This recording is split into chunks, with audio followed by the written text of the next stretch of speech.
Hello and welcome to another episode of the All Things Considered CX podcast. I'm your host, Bob Azman, and we're glad you're back for another episode. I have an interesting guest joining me today. We're taking a little bit different approach to the podcast where we're typically talking about customer experience and experience management and employee experiences.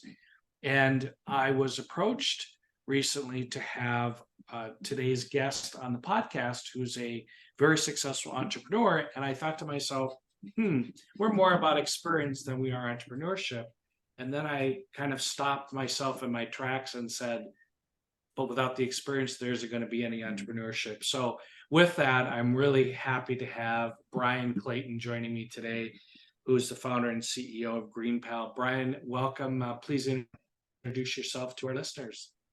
Yeah, well, thanks for having me on, Bob. It's great to be here. So, yeah, my name's Bryan Clayton. I'm CEO and co-founder of a company called GreenPal. And GreenPal is a mobile app. It's a marketplace that works like DoorDash or Instacart or Uber, but for lawn care services. So if you're a homeowner or you rent a home and you need to get somebody to mow the yard for you, rather than calling around all over the place, you can just download GreenPal. You pop your address in and somebody comes and takes care of it for you. In fact, Bryan, I think your company was tagged the Uber of lawn care. Is that correct? Yeah, we picked that up pretty early on, about 2013, 2014. I think it was Entrepreneur Magazine called us the Uber of lawn care, and that kind of stuck. And so we'll just go with it. All right, that sounds good. So, Bryan, as I do with all of my guests, I love to hear the career path that got you to where you are today. And we always find some interesting nuggets in that career path. So, if you could take us on your journey of your career. Yeah, totally. So GreenPal is a 10-year overnight success. My two co-founders and I have been at this for a little over a decade. First few years were really hard figuring out how do you balance the needs of suppliers and consumers in a marketplace like this. And it took us about 3 or 4 years. And then once we figured it out, we started scaling, and now we're in every city in the country, and around 300,000 people using the app to get lawn mowing services, and it's still growing. So we want to get to 1 million people using it. We feel like we can get there in the next 3 or 4 years. And so that's the experience with GreenPal. But before GreenPal, I had a landscaping company that I ran. I started mowing yards in high school as a way to make extra money, and stuck with that lawn mowing business all through high school, all through college. And then when I graduated college, I made a little business plan and just started growing that little landscaping business, eventually getting it to over 150 employees, around $10 million a year in sales. And then in 2013, was able to get the business acquired by a big national company that runs a lot of these small landscaping companies. So 22 years I've spent in the landscaping business in some shape or form. Started off in the blue collar side, and now I'm in the tech side. So, what was the initial appeal when you were growing up? Did you have a family in the business? What appealed you to the landscape business? It's a great question. So I'd like to tell you that I was like a natural born consummate entrepreneur, but the reality is I was forced into the business. My dad got tired of me playing Nintendo all day, and he said, "Get off your butt." I actually talked to the neighbor, and he needs somebody to mow his yard, and I've negotiated it for you, and you're going to go cut the neighbor's grass. And my dad was a military guy, so this was not a democratic household. This was a direct order, and he made me go mow the neighbor's yard. And luckily, he did, because something stuck with me after that. I made $20 for like an hour of work, and I thought, man, this is awesome. I should just keep doing this. And I made a bunch of flyers, passed them all over the neighborhood, and never looked back. Just kept growing that business. By the time I graduated high school, I think I had 2 employees. And then through college, I just kept growing it. I would go to school at night and mow lawns during the day. And by the time I finished business school, I had 5 employees. And then I just stuck with that, this through duplication, growing it little by little, year over year. And to your point, and to your podcast point, never lost sight of the customer. Always tried to figure out what my customers wanted, figure out what they needed that my competition wasn't delivering, and figuring out how to just be obsessed with serving them better, just outworking and out hustling my competitors is how I was able to get that business to 8 figures. And so, Bryan, let's dive into that a little bit, and I appreciate that insight because it's so important in experience management. How did you go about doing that? Did you, interact with customers? Did you buy from your competitors? I'm kind of thinking of all the things that some of CX professionals do to try to find out where the customer's at, the voice of the customer, the voice of the competitor, and so forth. What are some insights you have on that and what you did in that area? Yeah, in the first business, it's kind of like, it almost is like a video game. You're working through one level at a time, and as far as customer experience goes, the first couple levels of the game are just sheer hustle. I made a goal in the first couple of years to never keep a customer waiting longer than an hour to call them back. And so if somebody called, left me a voicemail, needed an estimate, had a tree fall down or something like that, I always try to call them back and deal with them in less than an hour. And so that was one little metric. Even as a kid, I knew that was important because my customers would always tell me that, I leave voicemails for lawn care services or gardening services, and they never call me back, or they call me back 3 days later. And so that was one thing I knew that I could just out hustle my competition. And so that was one little thing that I would do. But then as time went on, I realized that I really wasn't in the landscaping business. I was in the sales and customer service business. I was in the business of how do we develop a sales process that connects customers with our value, and then how do we serve them better than our competition. And so after I got the business over $1 million or $2 million in sales, I wanted to get it to 10 million, and I had to figure out some kind of repeatable process to do that. And I figured out that I needed to connect landscaping maintenance services to where our customers were trying to go with their business. And so one thing we did is we started going after big contracts in landscaping, where it would be big apartment complexes. These would be $30,000, $50,000, sometimes $100,000 a year contracts. And I would ask them, we would change the conversation not to, hey, can we mow your yard? What are the cheapest way you can get somebody to mow your yard? We would change the conversation to say, well, what is your occupancy rate at this apartment complex? And they would ask, well, why? Why do you ask that? And we would say, well, because we're members of the Tennessee Apartment Complex Association, and they tell us the occupancy rate is 93%. And they would say, well, ours is 88%. And we would say, well, we believe that with proactive landscaping care that we can do some things to move you up a few points. We can make the grass greener. We can install some flowers around the display model. We can enhance the curb appeal at the entrance to draw people in to take a free tour, things of like that. So changing the conversation from just grass cutting to where are they trying to go in business? Where are they trying to get to, and how can we help them get there? Was one way we kind of started with the customer and worked backwards and sold our services in a way that our competitors weren't. Bryan, this is fascinating. There's a couple of things I want to talk further with you at first, or share with you some observations. So first of all, I love the fact you had a metric early on in the process. Call everybody back within an hour.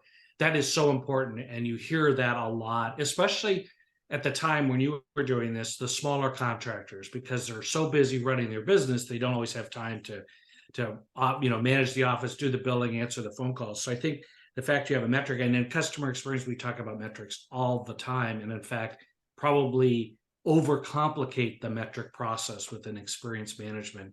And so you calling that out initially is just fantastic. And then the second comment I'd have for you is this: your comments about, what business are you in, right? You're in the sales and customer service business. I think a lot of organizations forget what business they're in. And man, that insight that you had is really impactful to me, and I'm sure our listeners, about how you can kind of turn the tables on your viewpoint and perspective. Yeah, we kind of had to, because it's a low barrier to entry business, and so it's super competitive, and so anybody can go mow the yard, but not everybody is thinking about where the customer's trying to go, why the customer gets out of bed every morning, why they show up at their office, and what is it you do that can help get them there, and reframe the conversation, and really reframe the company to deliver on that, and not necessarily the commodity of what you might be selling. And to your point, these things don't have to be super complicated. Like in the early days, it was one metric: call people back in 60 minutes. And now with today running GreenPal, we still try to keep it super simple with what we're measuring and how we kind of close the gap between founder logic and customer logic. There's this weird gap that forms between like company logic and customer logic. And it's almost like the company and the founders and the management team are looking at what the company does and the problems it solves from one angle or one paradigm, and the customers are looking at it from another angle or another paradigm or another perspective. And it's almost like they're not even talking the same language. And so how do you close that gap? I find like the simpler, the better, and to be relentless about it. I mean, it's just so true, Bryan, in what you're saying. Keeping it simple, being relentless, the two different logics. I often refer to, company language that people use, and Right. and as a consumer, you sit there and you go, I don't know what you're talking about, right? Right. You're talking your language, not my language. Totally. And I've been guilty of that. yeah, right. Well, I think we all have been, for sure. I want to come back to something you said early on in our discussion, Bryan, and you said, kind of tongue in cheek, that I'll paraphrase, but basically you're saying, it's a 10-year overnight success in terms of GreenPal. And what is it, Bryan, that kept you coming back day in and day out to grow this business? It's a great question. So first 15 years of my entrepreneurial journey was building and selling a landscaping company. And after that, I really thought that I was just going to kind of live the good life. I really thought that I was going to hang it up, because it was really hard growing and selling that company, and it almost killed me. And so I thought, well, I don't want to do anything that hard ever again. And I did that, and I took about 6 months and did some investing, and I began to feel really discontent, because I was no longer part of a mission. I was no longer part of a project. I no longer had a team to lead to what it was we were trying to do. I no longer had customers. As much as sometimes we get annoyed with customers, they really are the reason why we get out of bed in the morning if we're running a business. And so now that I didn't have customers, it was like, man, it was almost like I was a ship without a rudder. And I thought, man, this is weird. I never thought I'd say this again, but I think I want to start another company. And so I thought, well, I don't want to start another contracting company because that was really hard. Maybe I could start a tech company. Maybe I could do that. And it was naivete as an asset. I didn't really know how hard that was going to be, but I recruited two co-founders, and I had this idea for a marketplace should exist for landscaping services. I was fairly certain somebody was going to build it, and I just believed that could be me and my team. And so recruited two co-founders, and we worked on this idea for there should be an app, and you should be able to get quotes really easily and hire somebody and schedule them and pay them. And so we started working on that. And I made a decision, I guess about 3 months in, when I realized that it was going to be a lot harder than I thought it was going to be. That, well, you already tried to give it up once. You already tried to quit once. So from no matter what, from now on, this day forward, you're just going to work on your best idea, and you're going to do what it is you want to do. And so long as you do those two things, everything else should work out. And I guess, fortunately, I'm not terribly creative, because I've had one good idea in a decade, and this has been it. And so I just kept working on it. And while there have been some 100-hour weeks trying to get this company going, and now piloting it, at the scale it is now, I really have just been doing what it is I want to do. I haven't worked a day in 10 years. So I'm terribly fortunate to have been able to build a business, kind of hit a single or a double, I guess you could say, and get on base, and then now kind of swing for the fences with this one. Mm-hmm.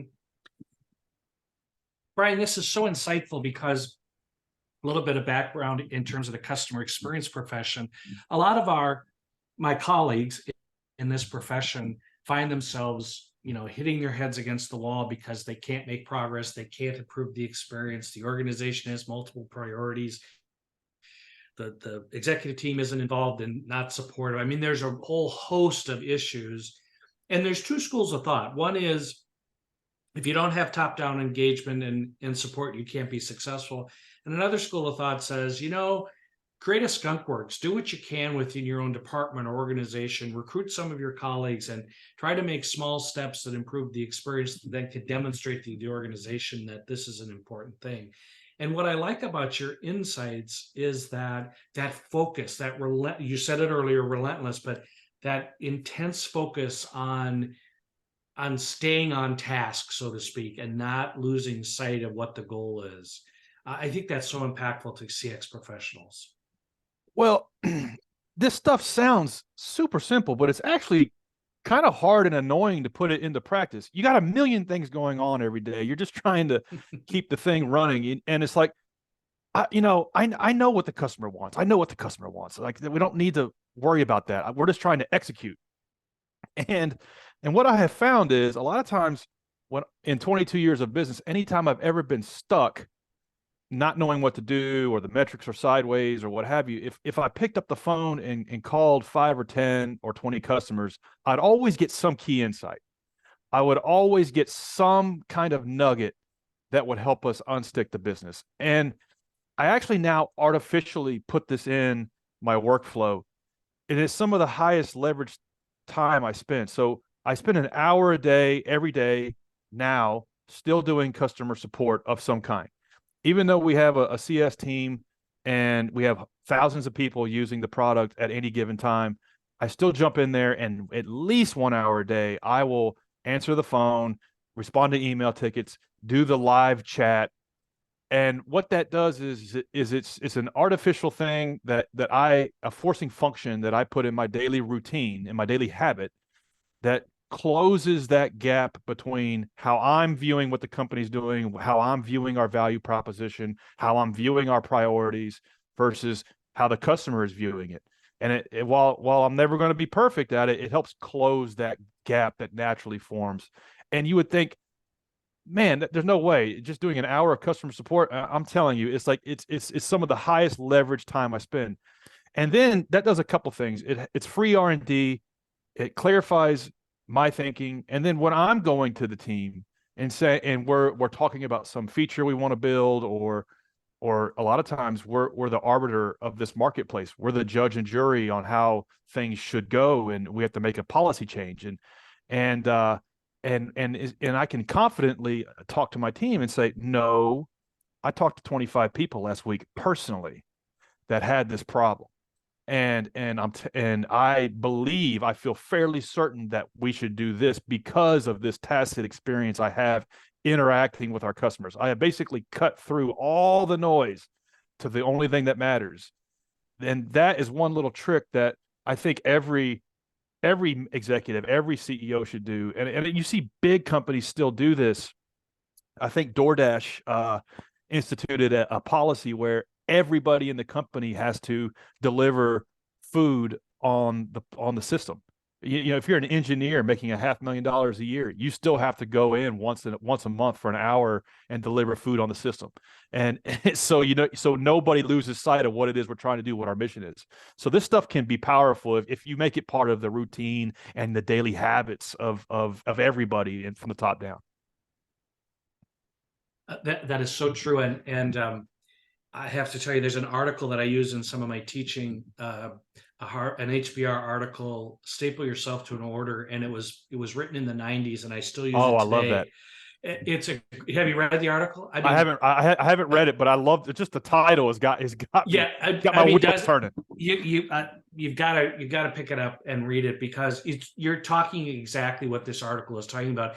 And basically, it says, look, get executive management involved, have them walk through an order, going through your system, see what you're putting your customers through. And I know you don't necessarily take orders for products as much as you do orders for service, but it's the same concept. And I recall that I've worked in my career with very large organizations, and and I ran the customer service operations, and once a quarter, maybe once every 6 months, we get the call, right? The CEO wants to listen to calls. And I kind of smile a little bit because I think, why is this such a big deal? We're 3 floors away from the CEO. We've got 500 agents on the floor. He can walk down with a cup of coffee and drop by and listen to any agent he wants any time of the day or night. So, Isn't that funny? right, it doesn't have to be a big deal. So I just really applaud that effort and the credibility you must build with your employees in doing that. When they see the CEO and the co-founder doing that, must be phenomenal in terms of the employee experience. Yeah, and I think it's important, if you're going to do this, to not do it from a disposition of trying to, like, some sort of leadership hack. Oh, I'm leading from the front. I'm getting in the trenches with my people, and I'm experiencing the pain with my people, and therefore I'm a great leader. No, I think you want to do it from a place of paranoia, from a place of fear. It's like, I am deeply concerned and deeply scared that I am going to lose sight of what our customers want. And that haunts me, keeps me awake at night, because they are they are ultimately the judge of whether this platform is going to succeed and hit our goals or not. So it's that paranoia and fear that causes me to take action, to jump in there at least an hour a day, sometimes two, to do this stuff, to close that gap. And I think some of the greatest, smartest CEOs still do this. I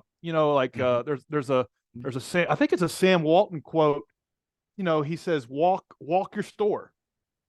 You have to still walk the store, even if you were Sam Walton, to experience what the customer is, and to help understand how they're experiencing what you do. And Jeff Bezos famously, would still do this. There was a book about the founding of Amazon, and they would talk about how that the management team would get these weird emails from Jeff at, like, every Sunday morning at 6 a.m.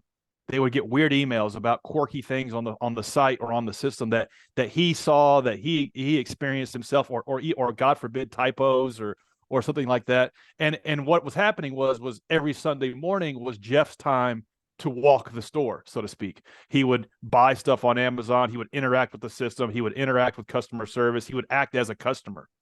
And so it doesn't matter what level of the game you get to, you still got to do this stuff, because it's just a fundamental principle you can't ignore.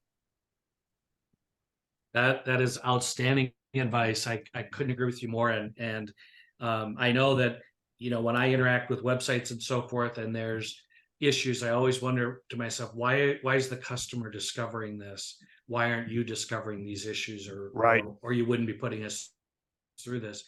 Now, Bryan, one question, by the way, listeners, we're talking to Bryan Clayton, CEO and co-founder of GreenPal, and I might add, listeners, what Bryan's talking about is real and not hypothetical. And if you go to his website, you'll see that they have over 700,000 reviews, rated at a 4.8 out of 5. And just for our listeners, just think about that: over 700,000 reviews, and he's nearly at 5 out of 5, which is just phenomenal. So it's working, what Bryan and his team are doing. So, Bryan, one question for you. You have end customers, but do you also have contractors and people that do this work for you across the country? We really do have two customers, and that's what makes a marketplace like this challenging.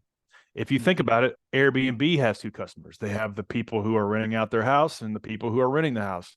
Uber has two customers, drivers and riders. And so these marketplaces that connect buyers and sellers really do have two customers. And that's what makes them durable, but it also makes them really challenging to build. And for us, we have a value proposition for consumers. If your grass is 3 feet tall, you can get it mowed without a phone call. But for vendors, for pros, for guys and gals that make their living in this industry, we have a value proposition for them as well. And we're always tuning the value on either side of the transaction, or else the whole thing doesn't work. So So we really have to create an operating system for pros to run their business, to get everything organized in one place, to get paid quickly, to get new business, to basically plug in and offer their services without the headache that goes along with running a lawn mowing business, and really materially enhance their livelihood, or else it doesn't work, or else there is no product to order off the shelf, so to speak, if they don't love to use the platform. So as we really kind of over index on the pro side, we have to make them super happy. We have to make them where they love to use the platform. They're enthusiastic about offering their services on the platform. So they show up and do a good job for consumers that hire them through the services. And if they don't, then we have to figure out a mechanism to demote or expel them from the platform, because then we don't have a value proposition for the consumer. So it kind of ping pongs back and forth, makes it challenging. But I kind of have ADHD, so there's never a dull moment running this business. There's always something new and interesting to focus on. Well, and of course, your brand is their brand and their brand is your brand, right? Exactly. If they Exactly. don't do the job, it reflects poorly on you. So exactly, and that is the vice versa. customer experience, right? If a professional is on the platform, isn't showing up on the day they're supposed to, or isn't doing a thorough job, blowing off the grass clippings off the back patio. It could be a million things. That is GreenPal's brand. And so we have to, it's taken us a decade to do it, but we have to build in the mechanisms to prevent those things from happening, and to almost instruct and coach service providers on what it means to run a great lawn mowing business and how to be successful in this industry, and then kind of tee them up for consumers to hire them. Excellent. Bryan, man, our time goes so fast when we're having great conversations like this. Early on, you said one of your goals is to grow to 1 million customers. What other thoughts do you have for what the future holds for GreenPal? Yeah, it's like that's our hairy, audacious goal, is to get to 1 million customers. We want to be in the same conversation as a DoorDash and Instacart and Uber and Airbnb. We feel like we're going there, and it's like you make these big goals, and then they almost don't matter. It's like you make a goal, you set it on the shelf, and then what I find is you need to focus all of your time on the systems, processes, routines, the daily habits, really. Like, you as the founder, what are your daily habits? What are your daily routines? Like, for me, like I mentioned earlier, an hour a day of customer service. That's just a daily habit that I do. And if I do that every day for a year, there's a noticeable impact. And so that's where I like to spend a lot of my time, is what are the inputs that we're putting into this thing on a daily basis, weekly and monthly basis, that are helping us get to that big goal. And one thing that we think is going to get us there is we're developing a feature called Instant Book, where a consumer can just come onto the platform and instantly book a pro without having to wait on pricing. Back in the day, Airbnb was kind of like this, where you would go on there, you would submit a request to book somebody's spare bedroom, and then they would get back to you 5 hours later. And it really wasn't a delightful experience. But now they have this instant book feature. It's taken them a long time to build it, but we can instantly book the spare bedroom, and it works. And so that's what we're working on now, is figuring out all the mechanics around making that work like magic. That's another great feature to add and to build on it for definitely, and great responsiveness to your customer base. Bryan, as we wrap up this podcast, and by the way, listeners, you can check out GreenPal's website at yourgreenpal.com. And Bryan, I'm sure you would welcome people to follow you on LinkedIn if they wanted to learn more about you and your successes. And finally, Bryan, I always ask the same question as we conclude our session together, is words of wisdom for our listeners from this discussion and your background. One thing I always have to remind myself, and this really applies to everything, and it's just kind of top of mind right now, because I listened to I think it's a Jim Rohn quote, and he says, don't get mad about the results you didn't get for the work you didn't do. And this applies to customer experience and CX and happy customers. It's like, why are our customers barbecuing us on Yelp? Why are our customers using it one time and not coming back? Why are our customers insatiable and complaining all the time and not giving us the benefit of the doubt? And it's like, don't get mad about the results you didn't get for the work you didn't do.